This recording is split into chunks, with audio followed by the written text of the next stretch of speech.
Hi David, Phil Beever here from the Wilderness Club. Just some recap on our lesson this morning.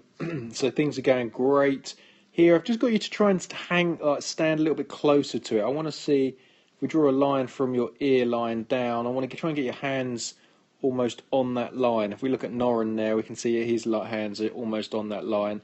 And you know we want to be soft. You know, we want these arms to hang, a slight bit of flex there, the same as Norrin here on the right, where we don't want them to be stretched. Sometimes for me the ball's sort of there, you know, on this line here, and you just stretch the arms out. So let's definitely get closer to it. That's definitely helps things.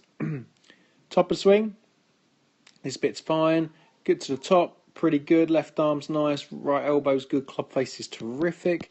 If we look at Alex at that stage there, he's a little bit more upright, but apart from that, looks tight on that position there. If we look again at you, David, coming down, it's the bit where we're working on hard. We're trying to get that shaft, you know, cutting through that forearm and staying on that line, which you do a terrific job of.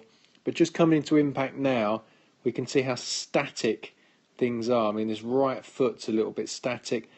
For me, I don't feel like your hips have opened quite enough. You know, looking at Alex at this position here, we can really see, you know, his left hip has really turned out of the way, left shoulder out of the way, and everything's open.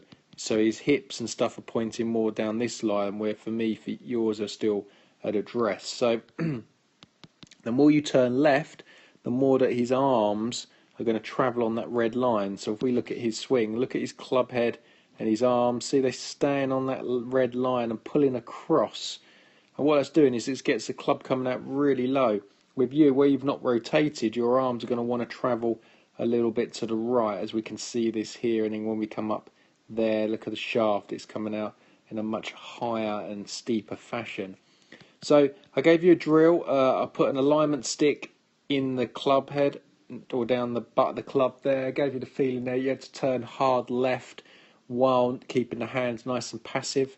You managed to get that feeling quite quickly. So we're just trying to sort of open up. You know, we're trying to pull across the ball, but by turning the chest and legs at the same time, that's just going to drag the club head across with the face slightly open.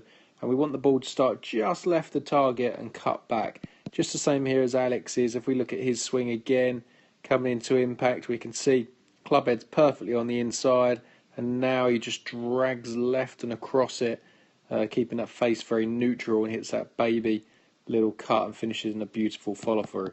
So work on that for me, David. I think we're quite close there. You might lose a little bit of power with the driver at the moment, just until you get some confidence with it. Once we hold the lag a little bit longer, we'll get the power back up. But the control is the key.